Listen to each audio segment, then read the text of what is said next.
تو یہ بات سمجھ میں آئی کہ ہم لوگ وہابی نہیں ہیں اور نہ نجدی ہیں. کیوں؟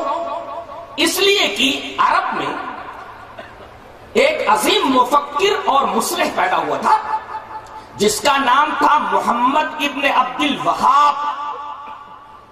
یہ عرب کے ایک ایریے نجد میں پیدا ہوئے تھے، اسی وجہ سے ان کو نجدی بھی کہا جاتا ہے. نام کیا تھا؟ محمد. باپ کا نام کیا تھا؟ عبد الوہاب. پیدا کب ہوئے؟ 1115 ہجری کے اندر. اب ان کا نام محمد، تو ان کی طرف اگر اہل حدیثوں کو منسوب کر کے بولنا ہے تو محمد ہی بولو، اس لیے کہ ان کا نام محمد تھا.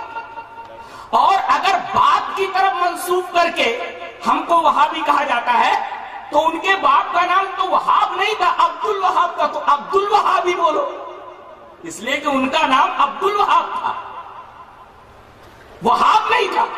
لہذا میری سمجھ میں آج تک یہ بات نہیں آئی کہ ہمیں وہابی کیوں کہا جاتا ہے، اور جبکہ پتہ یہ چلتا ہے کہ ہمیں منسوب کیا جاتا ہے انہی کی طرف، محمد ابن عبد الوہاب نجدی کی طرف. لیکن یہ نسبت کچھ اب تک سمجھ میں نہیں آئی. اگر نام کی طرف نسبت ہے تو ان کا نام محمد تھا، ہمیں محمد ہی کہا جاتا. باپ کی طرف اگر منسوب کیا جاتا تو عبد الوہاب ہی کہا جاتا، اس لیے کہ باپ کا نام عبد الوہاب تھا. اور آخری بات،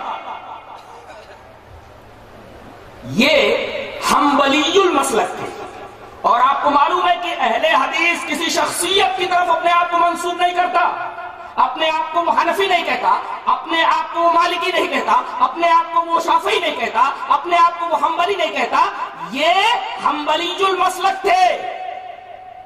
انہوں نے اپنی نسبت مشہور امام احمد بن حنبل کی طرف کر رکھا تھا. اور آپ کو معلوم ہے کہ اہل حدیث اپنی نسبت کسی شخصیت کی طرف نہیں کرتا سوائے اللہ اور اس کے رسول کے.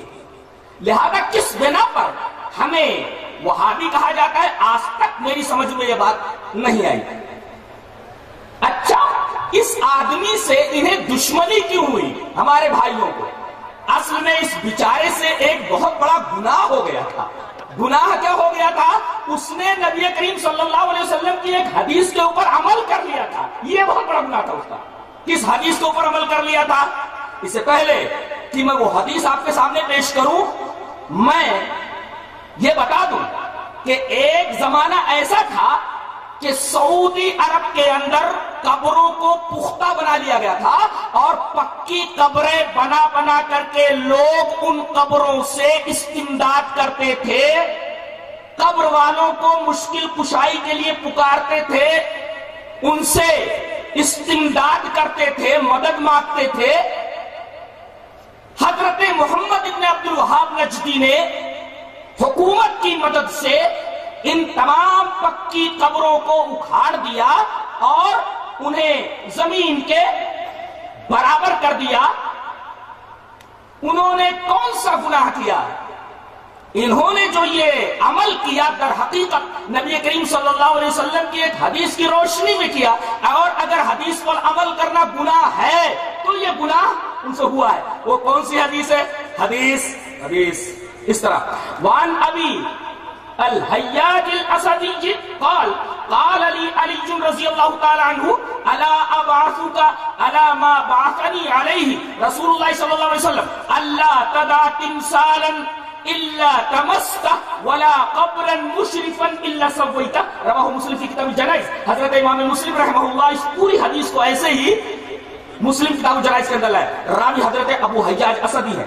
حضرت ابو حیاج اسدی سے روایت ہے، وہ کہتے ہیں کہ نبی کریم صلی اللہ علیہ وسلم کے داماد محترم حضرت علی رضی اللہ تعالیٰ عنہ نے مجھ سے کہا کہ ابو حیاج، کیا میں تجھے ایسی مہم کے اوپر نہ بھیج دوں جس مہم کے اوپر خود جناب محمد رسول اللہ صلی اللہ علیہ وسلم نے مجھے بھیجا تھا؟ ابو حیاج نے کہا کہ اے نبی کے داماد محترم، جس مہم پر نبی نے آپ کو بھیجا تھا، اگر آپ مجھے بھیجنا چاہتے ہیں تو یہ میرے لیے سعادت کی بات ہے. وہ مہم کون سی تھی جس مہم پر نبی نے آپ کو بھیجا تھا؟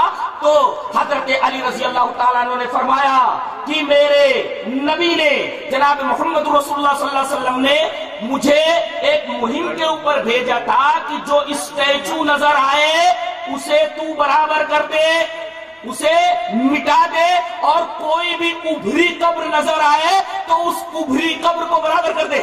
وَلَا قَبْرًا مُشْرِفًا إِلَّا سَوَّيْتَ، کوئی بھی ابھری قبر نظر آئے تو اس کو برابر کر دے۔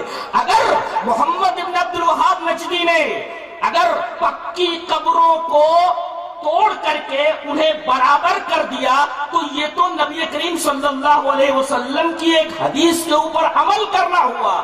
اگر اس وجہ سے لوگ محمد ابن عبد الوہاب نجدی کو برا کہتے ہیں تو وہ اپنے ایمان کی خیر منائے، اس لیے کہ بات کہاں پہنچ رہی ہے؟ یہ بات نبی کریم صلی اللہ علیہ وسلم تک پہنچ رہی ہے کہ وہ کام آپ نے اپنے داماد محترم سے کروایا جو کام حضرت محمد ابن عبد الوہاب نجدی نے کیا۔